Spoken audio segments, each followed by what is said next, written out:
Boa noite, boa noite, boa noite, boa noite. Sejam bem-vindos a mais essa nossa live. Eu agradeço muito a Deus pelo privilégio de nós estarmos juntos. Tá tudo legal aí? Som, imagem, produção, tudo tranquilidade? Todo mundo acompanhando bem? Deus abençoe a vida de cada um de vocês. Me deem retorno aí se está tudo tranquilinho. Se estiver tudo tranquilinho, a gente vai ajustando. Com muita alegria, eu quero apresentar o nosso convidado especial de hoje. E vou falar bastante dele. E é um privilégio enorme estar compartilhando essa live com meu amigo, meu irmão, de muitos anos. Fala, Pastor Nelson Júnior. Reverendo, tudo bem, reverendo? Tá me ouvindo bem, Nelson? Olha, rapaz, essa conexão sua aí, eu não sei não, hein? A sua conexão, ela tá indo ali, vem aqui. Essa semana eu já tive uma experiência assim, né? Na semana passada. Eu tô em casa, não tô na rua, não tô no 4G, né? Tô em casa. Então, assim, mas olha, se for, a culpa é da net. É capaz de ter alguma dificuldadezinha aí, gente. O pessoal que está acompanhando a gente aí, vê como é que está aí, vê se está ouvindo bem. O querido pastor Nelson Júnior, para ver se está tudo no esquema. Se precisa mexer em alguma coisa, a gente consegue ajustar agora, né, Nelson? Dá para a gente ajustar tranquilo, dá para a gente colocar isso aí de boas aí para todo mundo estar participando com a gente. Meu irmão, boa noite, como é que vai você? Tudo bem?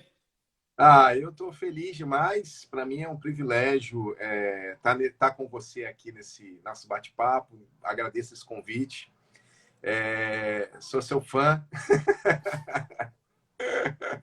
Pai, Admiro muito. Você é uma bênção de Deus e hoje aqui de forma especial eu queria que você...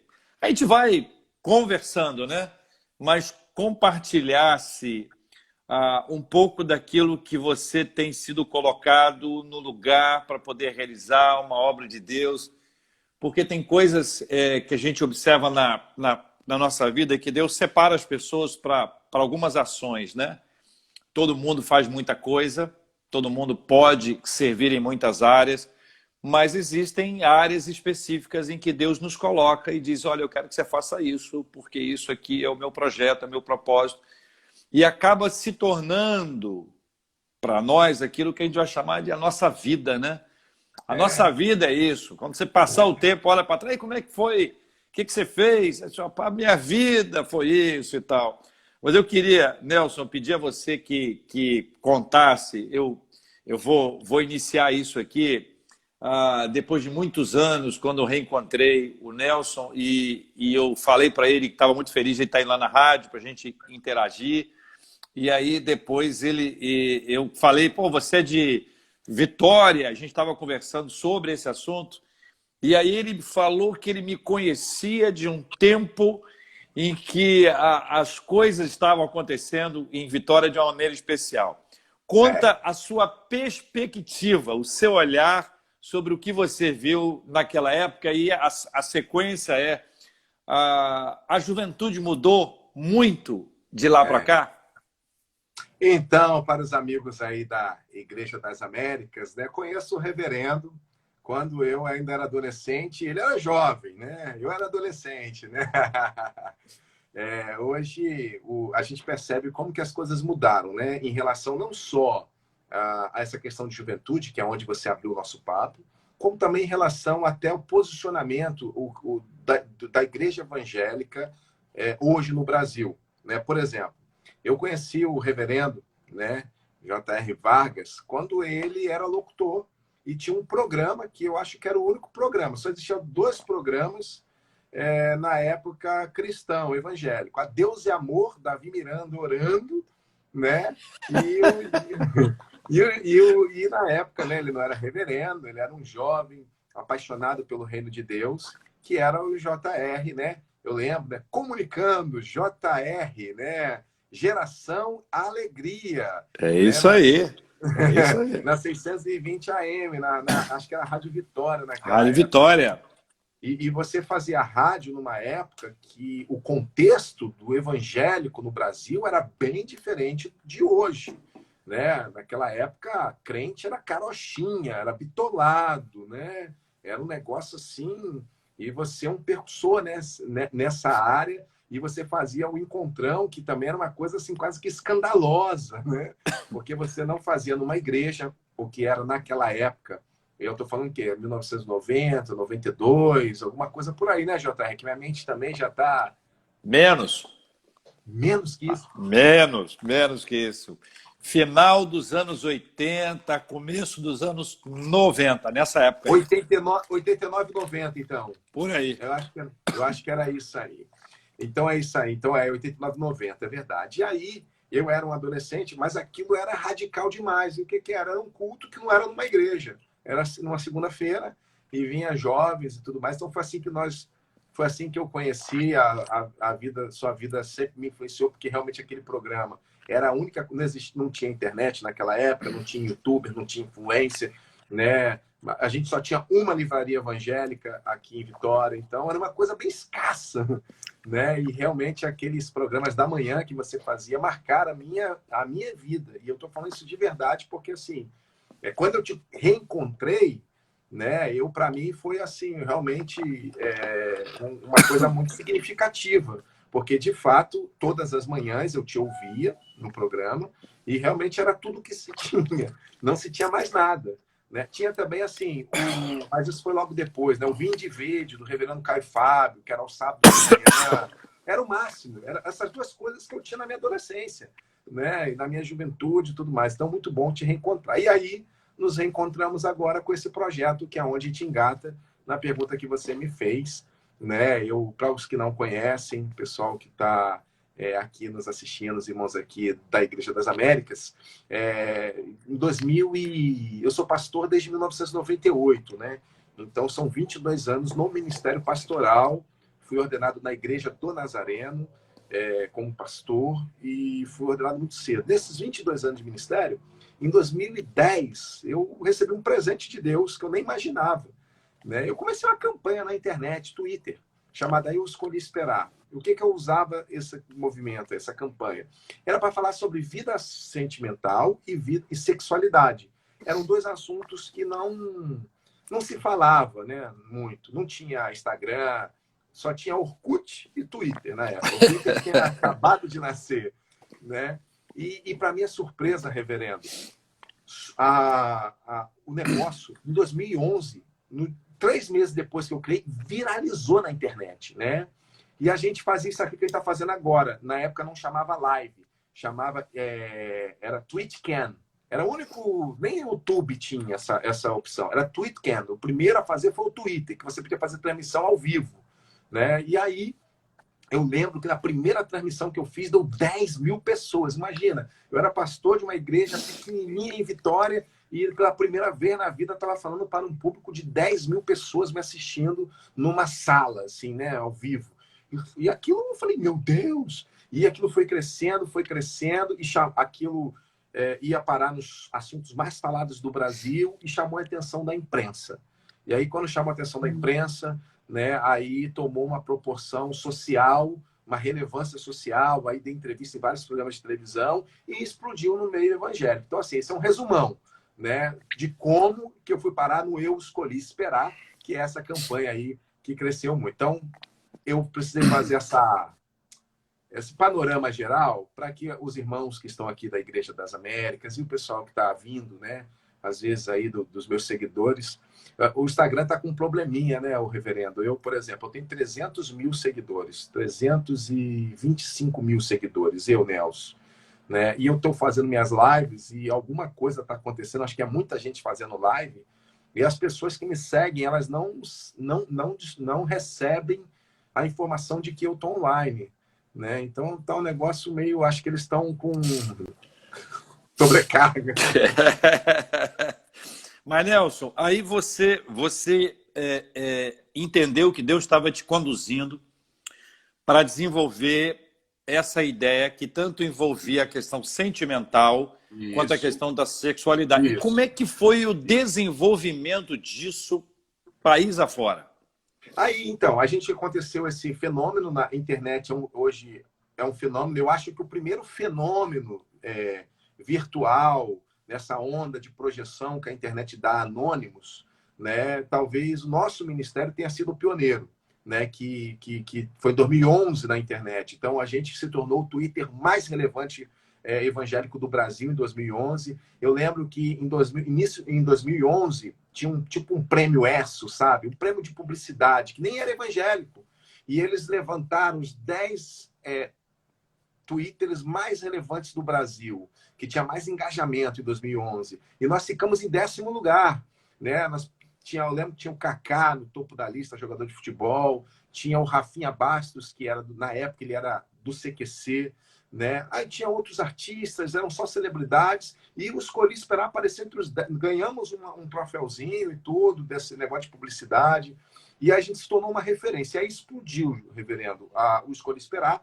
Em 2012 eu comecei a organizar seminários, né? E também foi assim um fenômeno, os seminários, onde a gente ia, os seminários hiperlotavam. Se a gente ia numa igreja para 500 pessoas, dava 700. Se a gente ia na igreja para 1.500, dava 2.000. E a gente era uma coisa impressionante. Eu lembro que a gente fez um seminário na Lagoinha por 2 vezes. A Lagoinha, em Belo Horizonte, cabe em 6.500 pessoas.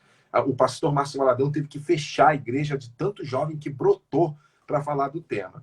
Então, a gente começou o Escolha Esperar em 2011, e ele foi nessa crescente, né? Só que o Escolha Esperar não só explodiu no meio evangélico, mas também ele teve um alcance poderoso, reverendo, também entre jovens católicos. Acredito que 30% das pessoas que seguem o Escolha Esperar hoje são católicos, jovens católicos.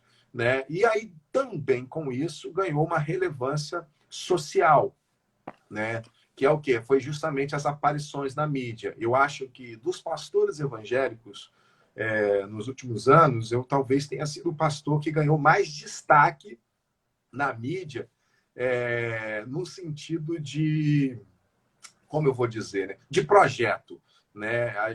Eu posso dizer aqui alguns programas de televisão que eu participei. Olha, eu fui na Ana Maria Braga, no Mais Você, no Fátima Bernardes, no Encontro, fui no... o Caco Barcelos fez um Profissão Repórter só sobre o Escolha Esperar. Nós fomos convidados tivemos no Altas Horas, na Fernanda Lima, no Amor e Sexo. Foi o único lugar que eu não aceitei ir, né? Agradeci, né? Não fui. Estive com o Rodrigo Faro, estivemos em vários jornais, entrei na CBN ao vivo, na Band News ao vivo, saímos na Super Interessante, na Revista Veja, na Época, na Placar, na revista Playboy, você acredita? Eu saí na Playboy, reverendo. Eu não contei isso, eu não contei para não escandalizar os crentes, né? Mas até na revista Playboy, né? Então, assim, teve essa projeção nacional, entendeu? E o que você observa de termos de interesse? Por que esse interesse, assim, numa velocidade tão grande? Você entende que o tema sempre foi muito bom, mas faltava quem falasse numa linguagem adequada? Que leitura que você faz? Exatamente a que você faz. É o que eu faço a leitura. Falava-se pouco, era um tema excelente, mas um grande tabu, e não tinha ninguém falando, né? O pessoal fala assim, Nelson, como é que surgiu o Escolhi Esperar? Eu, reverendo, escolhi esperar. Eu vou lhe falar o nome que você sabe quem é. Eu tinha 12 anos quando eu vi uma mensagem num acampamento de um homem chamado Pastor Jaime Ken. E nessa pregação para jovem que ele estava fazendo, ele ensinou uma coisa assim, quem ama, espera. Eu nunca mais esqueci essa frase.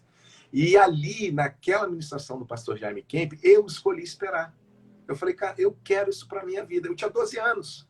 Então, o eu escolhi esperar é fruto do quem ama espera. Né? Porque eu escolhi esperar, eu abracei aquilo para minha vida, entendi que eu queria aquilo para mim. Né? E acredito que é isso que você falou também. O tema é um tema que tem uma demanda, né? E não havia ninguém falando. E claro, o que tinha também era tipo assim, sexo antes do casamento é pecado. E eu falava, por quê? E o que eu faço com esse turbilhão de hormônio aqui, ó? que eu faço com esse meu desejo que eu tenho, né? Aflorado? Como? Ninguém ensinava sobre isso, né? Então, eu acho que você foi assertivo, você foi na mosca. Um principal dos motivos é que não havia, né? E também era trazer um tema, gente, sem moralismo, Aham. sem peso, porque muita gente também, quando fala sobre esse assunto, traz peso, né? Traz assim, porque vai para o inferno, porque só tem um jeito, sabe? Você fica impondo as coisas, né? E eu fui em outra linha, eu fui pelo lado das escolhas, né? Nós somos responsáveis pelas escolhas que nós fazemos. Deus é soberano em todas as coisas, Deus está no controle de todas as coisas, mas eu sou responsável pelas decisões que eu tomo, né? Eu não É, posso transferir para ele a responsabilidade das eu, minhas escolhas. eu acho isso muito interessante. Eu fui líder de trabalho de adolescentes da Igreja Presbiteriana do Brasil, no Uau. Brasil, Do Brasil durante todo. 11 anos, do Brasil Uau. todo. E aí eu fiz um projeto que era o Vale a Pena Esperar. Veja que nós dois Que estamos no maneiro! mesmo esperar lá. Né? E aí eu me lembro que, e aí é interessante que o carioca é muito divertido, né? O carioca tem um bom humor que é uma coisa impressionante. Então, aconteceu assim, eu comecei a conversar sobre esse assunto, dar palestra, falar com o pessoal, mas no Rio, aqui de maneira especial, eu já estava aqui, eu me lembro de um adolescente que depois de eu ter dado a palavra sobre esse assunto, ele devia ter aí uns 15 anos, encontrou com a menina que devia ter uns 8, bonita menininha, uns 8, 9 anos. Aí ele abraçou a menina e falou assim, vale a pena esperar. E eu achei assim, e é interessante, quer dizer, o bom humor para tratar o assunto, né? A gente precisa tratar assuntos difíceis de uma Isso, forma palatável, que seja a isso. maneira. Agora, eu ouvi, não sei se você ouviu isso, que tinha gente que dizia assim, olha, melhor não falar sobre esse assunto, você está dando ideia. E aí eu dizia assim, cara, se a gente não falar, não é que alguém vai falar, não. Alguém já falou. Já falou. Então tem aquela história do pai que devia ter falado com o filho há muito tempo, e aí o menino tá grande já, o menino fez 15 anos, 16, 17 anos. Aí o pai todo sério, meu filho, eu chamei aqui porque quero ter uma conversa com você, porque eu quero Assim falar mesmo. com você sobre sexo. Aí o filho respondeu, sim, pai, qual é a sua dúvida? Não é verdade? Porque assim, demora muito a falar. Vou Você usar essa. percebe que hoje os pais estão conseguindo conversar mais ou o problema da fala dos pais permanece? E eu acho que, assim, uma das coisas que eu falo sobre escolha esperar é que, assim, o pessoal fala assim, ó, meu filho, quando a gente começou a fazer os seminários, a gente começou a perceber que alguns pais não permitiam que seus filhos fossem para o seminário. E a defesa era o seguinte, a igreja não é lugar para ensinar, né? Então, os pais, às vezes, uma igreja recebia nosso seminário e o pastor, alguns membros iam ao pastor fazer reclamação de que na igreja não era lugar para esse tipo de abordagem, né? E uma das coisas que acontece que as pessoas falam muito, porque ouvia falar assim, não, isso a gente tem que aprender em casa, com os pais, mas os pais, em sua maioria, não ensinam, ok? O eu escolhi esperar, na verdade, eu queria muito que isso fosse ensinado em casa. Porque se os pais ensinassem os seus filhos, o eu escolhi esperar não existiria. O eu escolhi esperar só existe pela ausência de ensino, pela ausência de instrução, né? Então esse é o primeiro ponto. O segundo é o que você falou. Então nós temos duas situações. Os pais que têm vergonha de falar sobre isso e não falam nada, ok? Então aprende-se aonde? Na escola, com os colegas e pior, hoje aprende-se pela internet. Quando nós éramos adolescentes, os tempos eram diferentes, né? Para você ter acesso a conteúdo adulto, você tinha que fazer escondido, né? Para ir na banca comprar uma revista para maiores de 18 anos, era uma coisa assim que você não conseguia fazer. Você tinha que pedir um primo mais velho para fazer. As coisas eram dificultadas. Hoje não. Hoje uma criança de 10 anos já acessa conteúdo adulto. Uma pesquisa já revelou que hoje está cada vez mais precoce o acesso ao conteúdo adulto. Não é mais de adulto. Com 10 anos, hoje as pessoas estão tendo acesso ao conteúdo impróprio para menores. Né? Então, é uma coisa muito séria. Então, nós temos o pai que não ensina, a mãe que não fala, e os que tentam falar é um assunto constrangedor, né? Ai, minha filha, quero falar com você sobre isso, sobre aquilo. Então, nós temos esses dois contextos: a omissão dos que não falam, e aqueles que falam, às vezes também, ou falam com muito pudor, e acabam não cooperando muito, porque botam um puritanismo na cabeça, né? Bota assim como é algo sujo, é algo que não se deve falar, é algo que não se deve conversar, né? Então tem que ser aquela coisa melindrosa, o que não é saudável. E também tem um outro lado, de pais que ensinam de forma muito chula também, né? E também não é bacana, né? A educação sexual, ela tem que ser de forma fluida, à vontade. E a gente não pode criar essa capa ou de sujo ou de promíscuo. A gente tem que tratar como a gente trata tantos outros assuntos importantes. É possível falar sobre isso sem ter o linguajar sujo, sem você vai falar de sexualidade, você não precisa falar de sexo. A gente pode falar de sexualidade. Nós estamos falando de sexualidade aqui sem promiscuidade, sem libertinagem, né? Com linguajar. Nós estamos falando de sexualidade, ou seja, é possível falar sobre o assunto sem a gente aprofundar no assunto. Né? Então, eu observo, reverendo, essas duas situações. Os que não ensinam e o quando ensina, às vezes mais atrapalha do que ajuda. Eu fico pensando assim, a sua fala de que está começando cada vez mais cedo o acesso a esse tipo de conteúdo. Quer dizer, se isso começa aos 10 anos, a idade para os pais conversarem com os filhos também ela antecipou. Então, por hipótese, né?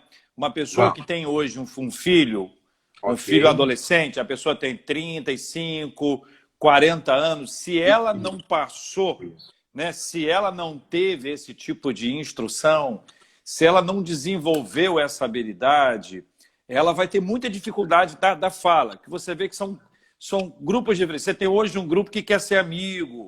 Não, eu sou amigo, e assim, é muito amigo, e acaba não tendo ou não desenvolvendo uma autoridade para conversar, uma fala próxima. Então, eu vejo assim, tem esses grupos assim, a pessoa é muito próxima a ponto de ser permissiva, permite tudo.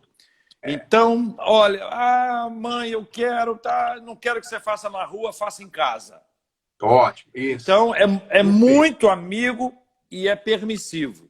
E aquele que é muito distante, tão frio, que não cria conexão, que não tem um ambiente para tirar uma dúvida, para uma conversa.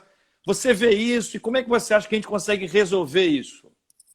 A gente tem isso aí, né? É como se fosse alguns quartos, né, numa casa. Aí tem aquele ali que o quarto fica a porta aberta, né? E você acessa tudo que tem lá dentro. E tem aqueles que assim, aquele quarto ali não pode entrar, né? E a gente realmente precisa buscar um equilíbrio, né? A Bíblia fala: Deus nos deu um espírito de amor, de fortaleza e de moderação, né? Então, a moderação é uma das características daquilo que o Espírito Santo nos provoca, nos gera. E eu acho que buscar um equilíbrio de uma forma efetiva, os pais perguntam assim: então, Nelson, a partir de que idade eu devo conversar com os meus filhos? A partir do momento que eles se interessam pelo assunto. Exemplo, minha filha, quando tinha uns 5 anos, ela perguntou assim: mamãe, por onde que eu saí na sua barriga? E a Ângela respondeu: ah, filha, ela contou toda uma história para a menina, 5 aninhos, nunca mais esqueço. Ah, mamãe sentiu dor de parto, porque a Ângela fez parto normal, e a pergunta era por onde que eu saí. Então, ela não fez cesárea. Então, a Ângela ficou constrangida de dizer o lugar por onde ela saiu. Mas como ela enrolou, e a Ana não se deu por satisfeita, mamãe, por onde que eu saí? Pela sua boca? Por onde? Eu falei: ah, filha, saiu, aí falou por onde. Quando falou, Ela, mamãe, que nojo. Ela achou que podia sair do outro lugar, né? E aí a minha esposa explicou. Beleza. Passado um tempo, ela veio e falou assim, mãe, como eu entrei na sua barriga? Então, nessas horas, a gente costuma dizer assim... rapaz, que ela que já sabe coisa! que é, a gente fala assim, isso aí deixa pra gente conversar quando você estiver grande. Mas hoje não dá mais para conversar quando está grande. Perdão. Então, como é que a gente faz? É possível a gente conversar com nossos filhos com um linguajar apropriado, né? E a gente ir atendendo as perguntas sem muito detalhe, porque a criança, muitas vezes, você não precisa tardar a conversa. Você pode dar respostas, às vezes, vazias não, esqueci o nome aqui, né? Abertas, assim, sabe? Sem detalhes. E às vezes a criança dá por satisfeito, né? Por exemplo, nessa época, você, mamãe, papai, a gente é namoradinho, né? Você vê, a gente beija e tal. Beija então. Aí a gente, né? A gente é namoradinho e tal. E aí, filha, um dia a mamãe engravidou. E você acredita que ela se deu por satisfeita? Ela ficou por satisfeita. Então ela tinha 7 anos de idade. Não era o momento para a gente ensinar ela sobre reprodução humana. Mas Claro, eu vi uma história, que é o seguinte: você só deve responder a pergunta que está sendo feita. Então aí diz que o menino chegou para a mãe e falou assim: mãe, de onde eu vim? Aí a mãe, meu Deus do céu, chegou a hora, pelo amor de Deus, seu pai. Aí, pai, de onde eu vim? Meu Deus, sua mãe. E vai para lá e vai para cá, e os dois começam aquele negócio todo. Aí contam a história real, entendeu? Com detalhes, né? E o menino com o olho arregalado diz assim, eu só queria saber de onde eu vim, porque meu amigo veio de São Paulo. Era só isso. Então, em geral, tem que perguntar assim, mas qual a sua dúvida? Né? O que é isso? Para saber, para entender aonde está querendo ir, né? Isso aí, isso aí. Essa é a melhor saída. Nunca nem criar pânico e falar, não, essas coisas não se falam, você é criança para falar isso, né? Não, porque isso desperta a curiosidade da criança, mas é justamente isso. Mas o que você quer saber? Eu tenho uma história que é parecida, né? A menina perguntou para a avó o que era virgem. E a avó apavorou, né? A avó desconversou. Vovó, o que é virgem? Você não me respondeu. A avó desconversou. Aí, vovó, mas o que é virgem? Aí foi essa enrolação toda aí, pergunta para sua mãe, pergunta para seu pai, não sei o quê. Aí, quando ela respondeu, para ter toda a explicação, deu uma aula de reprodução humana para a menina, ela tinha 6 aninhos. Aí, quando a avó terminou, depois daquela explicação, falou assim, e extra virgem? O quê? É um azeite, né? É o azeite. Era só o azeite, vó. Mas você veja que, às vezes, a pessoa pergunta e a pessoa não responde, e quando não pergunta, responde, por causa do tema. Né? Porque se fosse um outro tema, mas o tema cria este tipo de dificuldade da fala, da conversa. Enfim, eu acho que isso... Você vê que está havendo uma evolução nisso? Você acha que os pais de hoje, com os filhos aí com essa idade de 10 anos aí, eles já estão conseguindo falar um pouco mais sobre esse assunto ou ainda não? Reverendo, eu não sei se a minha percepção pode ser a mesma da sua. Você pode até me ajudar nisso, que como você presta um grande serviço à igreja, né, fazendo os debates que são de caráter instrutivo, né? E você às vezes tem até uma percepção maior e melhor que a minha, mas na percepção que a gente tem aqui do Escolha Esperar, infelizmente não. Infelizmente não. Nós temos vivido uma geração órfã de pais vivos. Essa é uma realidade ministerial que a gente tem encontrado. A gente vê o alto índice de adolescentes em depressão. A gente vê adolescente que se corta e o pai nem vê, às vezes. Quem percebe é o professor, a professora lá.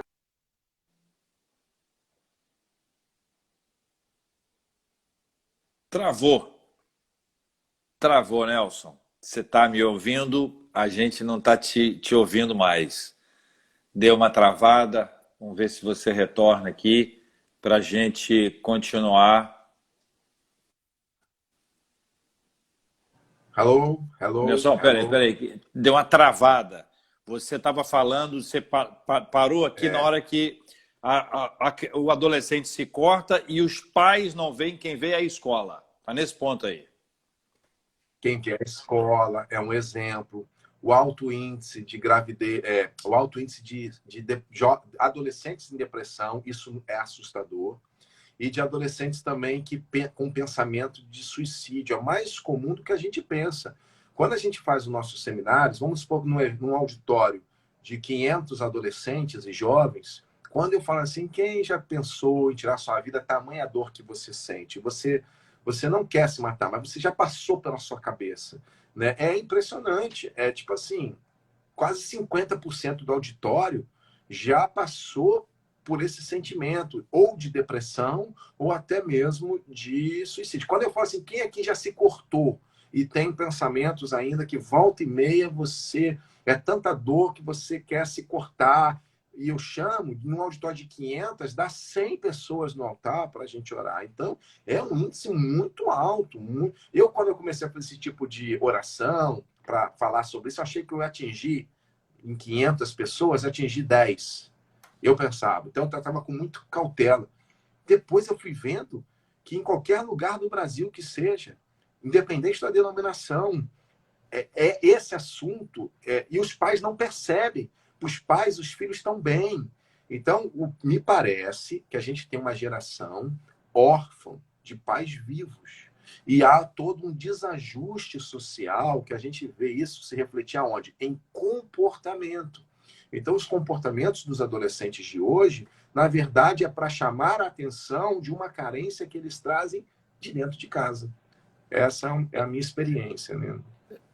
Quando a gente fala, por exemplo, dessa evolução tecnológica que você disse anteriormente, que o acesso a conteúdo pornográfico, conteúdo erótico está muito fácil, está bem disponível. Uma das características que envolve este tema e a internet, além do consumo, né, é a geração de conteúdo. E aí a gente começa a observar a questão de nude, por exemplo, que as pessoas começaram a trabalhar isso, e não são poucos os casos de... especialmente quando isso vaza com Vaza, muito suicídio comum, ou tentativa de... muito comum, muito Fala um comum, pouco sobre muito comum. esse ponto, por favor. Então, nós temos até um pastor que ele é pastor em Belo Horizonte e hoje ele é da comissão lá no Congresso Nacional. Ele é da comissão que trabalha com justamente essa frente parlamentar de combate ao suicídio. Então, eu participei do primeiro seminário que eles organizaram em Brasília esse ano para falar desse tema tão sensível e, diante das estatísticas que o Estado tem, são assustadores. E olha que são estatísticas que não revelam a realidade. Por quê? Muito adolescente que suicida, a família pede muitas vezes para que não entre como óbito o suicídio, né? Então, entre como uma outra causa, parada cardíaca, e às vezes a parada cardíaca é fruto de um remédio que foi tomado, sabe? Essas coisas. Foi um envenenamento, mas pede ali para que seja outro laudo do hospital para que possa... Porque é muito difícil para a família a questão do suicídio, né? Então, é uma coisa muito dolorosa. E, assim, os números são altos.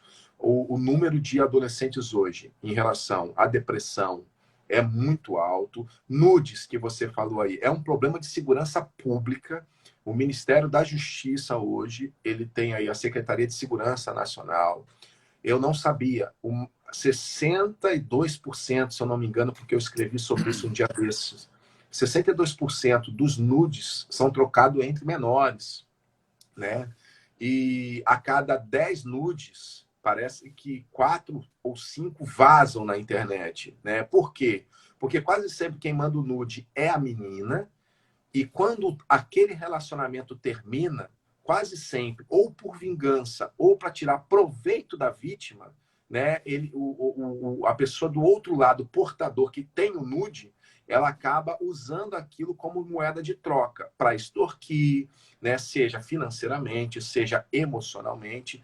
E a questão de nudes em escolas, agora que eu tenho trabalhado de perto com escolas, principalmente, na verdade, entre adolescentes, é uma coisa assim grande, assustadora e sim, além de ser um assunto de segurança pública, é também de saúde pública. Por quê? Esse volume essa facilidade de acesso e esse volume, né, de informação e de intimidade que a internet proporciona hoje, hoje existem aplicativos que é de namoro, mas não é de namoro. A maioria dos aplicativos são para relações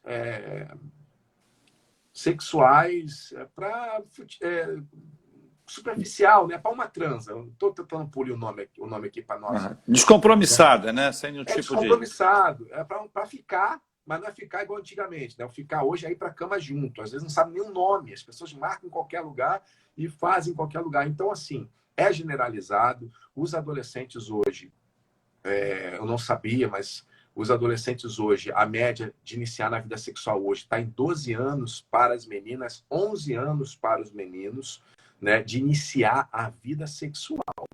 Né? Então, hoje, 28% dos menores de 14 anos hoje no Brasil responderam a uma pesquisa que foi feita nas escolas do Brasil inteiro, do Ministério da Educação, chamado PENSE, Pesquisa de Saúde Escolar, do Ministério da Saúde, perdão. A última que eles fizeram, 28% dos adolescentes com menos de 14 anos responderam que tem sim uma vida sexualmente ativa, o que é um número muito alto, porque eles não estão maduros para ter esse tipo de comportamento. Eles têm que estudar, fazer amizade, brincar, jogar videogame, investir no futebol, né? E é um número muito alto, muito alto. A gente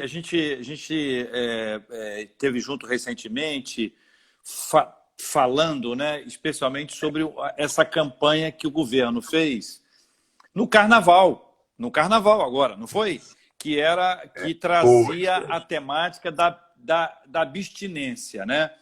Aquilo foi um assunto polêmico e, de todas as formas, tentaram ridicularizar a ministra e dizendo que a campanha não podia ser essa, e a campanha não era só isso, né? Você mesmo disse que... Eu li o artigo a entrevista que você deu, foi para o Estadão, não foi? Para o Estadão? Foi para o Estadão. Foi para o Estadão, e aí você disse, olha, se fosse só isso, eu não apoiaria.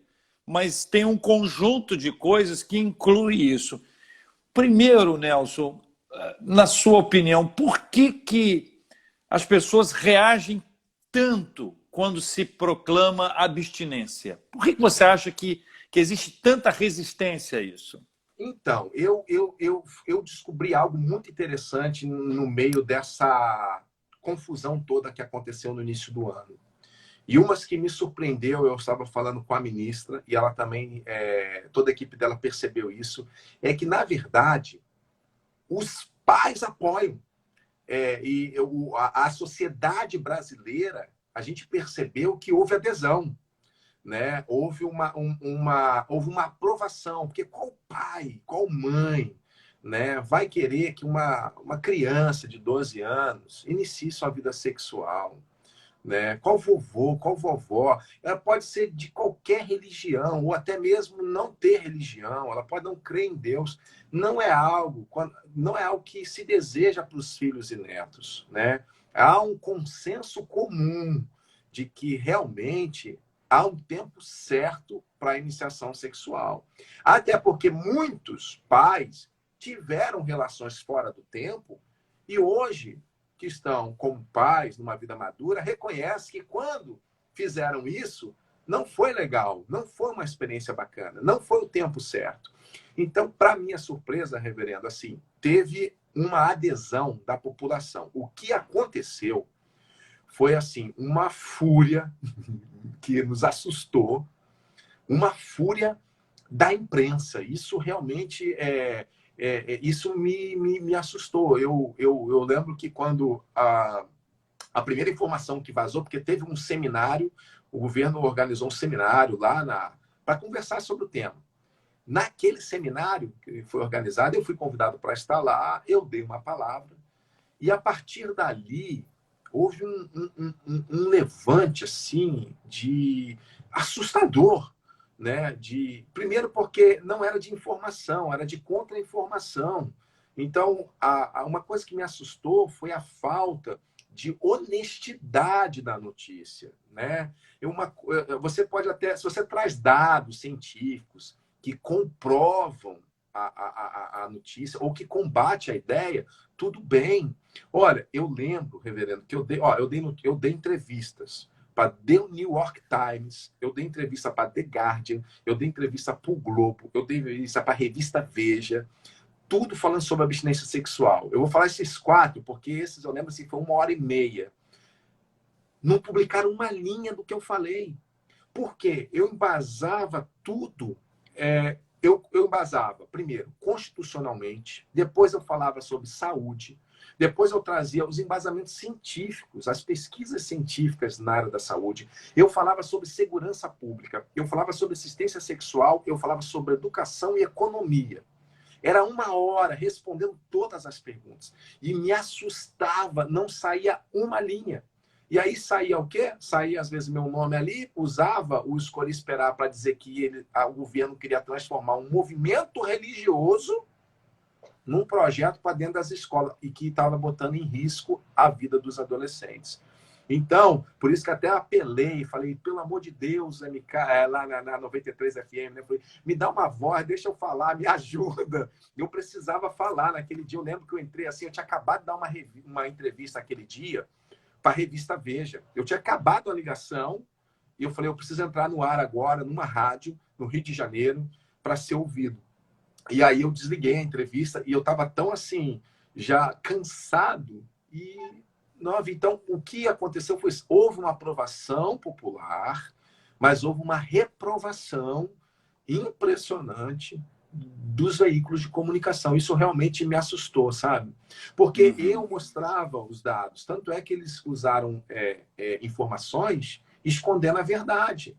O que não funciona? Está assim, a abstinência sexual está comprovado que não funciona. Não é verdade. Nos lugares que se aplicou só a abstinência sexual e não ensinou sobre os outros métodos contraceptivos, nesses lugares não funcionaram. Contra fatos, não há argumentos, eu não vou lutar contra a ciência. Agora, qual era a desonestidade? Era não dizer que era só nos lugares que trabalhavam com abstinência sexual. E realmente não funcionam. Aonde que tem os números mais exitosos? Nos Estados Unidos. Os Estados Unidos trabalham com educação sexual abrangente. É a educação primária e a educação secundária. Prevenção tem esses dois, né? Tem 3, tem o terciário também, mas vamos falar da sexual. Tem a prevenção primária e a prevenção secundária. Nos Estados Unidos, trabalham com as 2 prevenções. A abstinência sexual, prevenção primária, é a primeira coisa que você deve instruir o adolescente. Em vez de encorajar ele a ter relações, é encorajar ele mostrando que tudo há um tempo certo. Agora, você também tem que entrar com a prevenção secundária, que é o quê? Bom, você não aguentar esperar, você precisa se proteger. E existem esses outros métodos. Assim é lá nos Estados Unidos, e lá tem os índices mais baixos do mundo, ok? Isso está comprovado. Nos lugares nos Estados Unidos, às vezes estados muito conservadores, que são poucos, que não aceitam ensinar os outros métodos, só abstinência sexual, os resultados não são bons. Agora, nos lugares que não trabalham com abstinência, não precisa nem de números. O Brasil é a maior prova disso. O Brasil tem 62 meninas grávidas a cada 1.000 gestantes. Então, assim, há 30 anos no Brasil, o Brasil não consegue baixar o índice mundial, que é da OMS, que é de 44 o máximo. O Brasil está em 68, já foi 80. Mas de 80 para 60 levou 30 anos. Porque o pessoal fala assim, não, está caindo. Tá caindo, mas está caindo, não é de ano a ano, está caindo em 30 anos. A gente vai esperar mais 30 anos? Não tem como. Então, qual é a proposta do governo federal? É incluir a prevenção primária. Só isso. É fazer abrangente. No Brasil, não funciona. O Brasil não tem nada para ensinar para os Estados Unidos. Não tem nada. Os Estados Unidos trabalha com abstinência sexual em todos os outros métodos. Está hoje em 12 meninas grávidas para cada 1.000, que é alto para eles acham, mas é uma das mais baixas do mundo. Né? O Brasil tem 62 meninas grávidas para cada 1.000. O que os especialistas brasileiros, o que a imprensa brasileira tem para ensinar aos americanos? Se lá funciona, é brigar contra a ciência, é brigar contra números, não é religião. São números, é ciência. Você vem desenvolvendo ao longo desse tempo, além da palestra, seminário, você está escrevendo e tem um teatro aí. Eu queria que você fale um pouco sobre livros, sobre o teatro aí, que eu acho que é muito importante. Então, o movimento Escolhi Esperar é um movimento cristão. Né? Então, para todo mundo que está aí, a audiência está crescendo aí no Instagram. Para você que está chegando, é o seguinte, a gente tem aí, o movimento ele é cristão, ele ensina os valores cristãos. E a gente agora está desenvolvendo um outro projeto, que é um projeto social. E esse projeto social não tem viés religioso. Ou seja, a gente pode ensinar aquilo que a gente ensina nas igrejas, né, sem a plataforma religiosa, sem o proselitismo religioso, porque a gente tem que respeitar a religião das crianças e dos adolescentes que a gente está abordando. Então, não é um proselitismo religioso. A gente criou o Instituto Escolha Esperar. Né? E como que a gente vai comunicar com o adolescente na escola?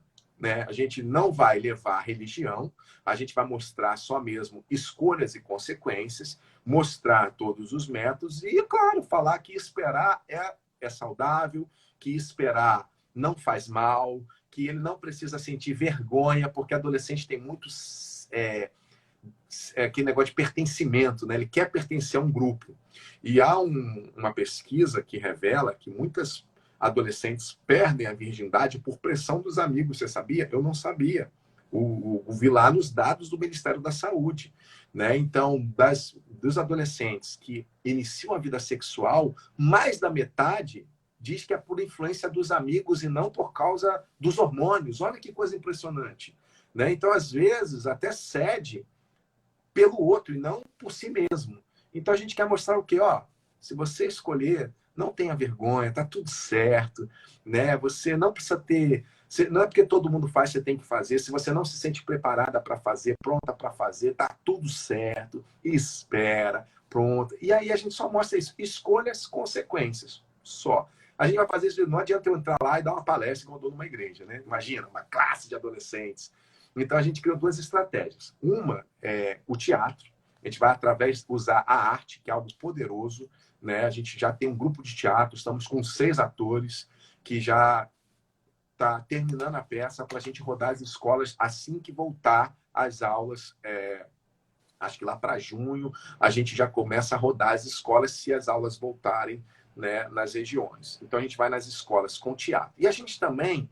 Uma empresa que trabalha para a Netflix, que grava para a Netflix, nos convidou quando viu a proposta e nos chamou para uma reunião e falou assim, olha, achei bacana, a gente tem um projeto que a gente pode ajudar vocês. E aí eles mostraram, que a Netflix mostrou que 30% do comportamento dos adolescentes é influenciado pelos seriados. Olha que coisa interessante, né? E aí ele falou, nós temos esse dado da Netflix, que 30% da influência do comportamento dos adolescentes não é música, é seriado que eles assistem. Vamos fazer um seriado, Nelson? Eu falei, vamos. Puxa, vamos fazer um seriado padrão Netflix? Eu falei, vamos. Ele falou, e a gente topa, e a gente grava, e eles já desenharam o projeto, já desenharam os episódios, vão entrar daqui a pouco a seleção de artistas, vão contratar atores profissionais. O projeto ficou em 2 milhões de reais. Né? 2 milhões, né? Que é artistas profissionais, e aí a gente vai tentar lançar esse projeto ano que vem. Né? Vai começar as gravações esse ano, para também entrar nas escolas com 8 episódios. Né? Então, a gente nem vai na escola. A escola usa o material, 8 semanas, onde dá uma continuidade, trabalha numa conscientização, escolhas, consequências. A gente não vai falar só sobre abstinência sexual, a gente vai mostrar toda depressão, vamos falar sobre nudes, vamos falar sobre se cortar, né? Porque às vezes alguém pode ajudar outro alguém. A gente vai botar tudo isso embutido num pacote completo da saúde integral do adolescente. Essa é a nossa proposta. Muito bom, meu irmão. Estou muito animado e acho que nós vamos ter um ano novo aí que vai começar em breve, 2020 vai começar em breve, E se e Deus quiser. se Deus quiser, e depois esse desenvolvimento a partir dessas metodologias novas que você tem apresentado, instrumentos novos. Nelson, eu agradeço muito a Deus pela sua vida. Eu quero muito te Obrigado. receber aqui na nossa igreja, a Vai ser um Igreja das prazer. Américas, a Vai Igreja ser um Presbiteriana prazer. das Américas. Quero agradecer o carinho do pessoal que está acompanhando a gente aqui. A gente está, a igreja está no YouTube, está no Face, está no Instagram. A gente está fazendo live segunda, terça e quarta. Amanhã eu faço uma live nesse horário com o pastor Heber de Campos Júnior. E assim, fui muito enriquecido por esse papo nosso. Porque Obrigado. você tem um ministério que é muito perto das pessoas, né? Muito perto. E para trabalhar com adolescente, jovem, para trabalhar com idoso, com criança, não se trabalha longe. É. Então, essa coisa de estar perto, o seu jeito, a sua forma, cara, que Deus te abençoe muito, abençoe sua família, Deus dê saúde para que você possa continuar a desenvolver esse ministério que é tão importante. Ele é um serviço prestado à sociedade, porque uma pessoa sadia emocionalmente, sadia sexualmente, ela é muito equilibrada, né? Ela faz escolhas mais seguras, Toma não decisões mais assertivas na vida. exato. Então, cara, assim, que Deus te abençoe muito. Eu Amém. quero te Amém, agradecer e Reverendo. quero pedir que você se despeça do pessoal, por favor. Olha, eu só tenho a agradecer, estou muito emocionado de verdade aí com as suas palavras. Eu tenho um carinho profundo com você, já falei isso e não vou cansar de repetir toda vez que a gente se encontrar. Eu quero agradecer esse privilégio incrível de poder falar a um público que talvez não teria oportunidade, né, de conhecer numa palestra. Então, para mim é muito importante. E eu já aceito o convite, viu? Convite, né? Obrigado pelo privilégio. Tá? Quem Vai quiser ser uma saber mais, alegria, meu reverendo, irmão. Vai ser uma alegria. Meu irmão, nós temos. isso, por favor. Nós temos. Quem quiser conhecer mais, talvez a gente hoje está precisando mais apoio para o Instituto Escolha Esperar, que é esse projeto que a gente quer servir a sociedade, né? De forma, eu acho que a igreja, de um modo geral, a gente tem que mostrar à sociedade que a gente não é uma ameaça, né? A gente tem um remédio, né? E a gente tem que servir a sociedade. Eu acho que daria muito certo essa parceria, né? Igreja servir na sociedade. Então, tudo que a gente deseja é isso. Então, segue lá, Instituto Escolhi Esperar é o perfil só para o projeto social, para quem quiser saber mais desse bate-papo que a gente levou aqui. Muito bom. Pastor Nelson Júnior, eu vou pedir para você orar e pedir a bênção de Deus sobre nosso pessoal todo. Gente, Deus abençoe a todos. Após a oração, a gente encerra. Que Deus continue sustentando a vida de vocês nesse tempo de quarentena. Tenham paciência, tenham muita paciência. Pesquise os conteúdos que a gente tem no YouTube da nossa igreja, o YouTube da Igreja das Américas. Deus tem nos dado palavras específicas para esse tempo. A gente precisa de muita paz, de muita tranquilidade para poder passar esse tempo todo aí. Nelson, Amém. ora com a gente, querido, por favor. Amém. Jesus, eu oro, primeiro te agradecendo, Deus, pelo privilégio de estarmos aqui todos reunidos. Oramos por cada pessoa que está participando dessa live, seus lares. Oramos, Deus, por todos aqueles que estão aqui e têm parentes no grupo de risco. E oro, Senhor, pedindo isso que o reverendo acabou de nos solicitar. Jesus, dai-nos paciência, dai-nos força. Jesus, dai-nos sabedoria para tomarmos as nossas melhores decisões. Nos ajuda nesse tempo que todos nós, é difícil para todos nós estamos enfrentando.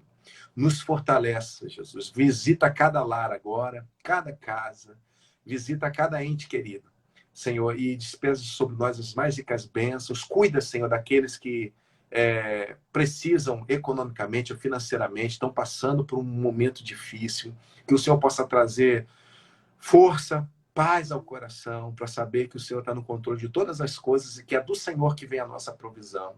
Então, Deus, nós entregamos tudo nas tuas mãos e te agradecemos por esse tempo incrível. Senhor, oramos por todos os irmãos da Igreja das Américas, o reverendo, sua família, sua casa, e que o Senhor esteja com ele nessa jornada e com todos os convidados que ainda vão passar aqui por essas lives. Essa é a minha oração, em nome de Jesus. Amém. Amém. Eu orei Deus abençoe, rápido, amigo. daqui a pouco dá 1 hora e cai a live. Cai. Um abraço, cara. Deus abençoe. Tchau, gente. Boa noite. Valeu, gente. Até amanhã. Deus abençoe. Amém.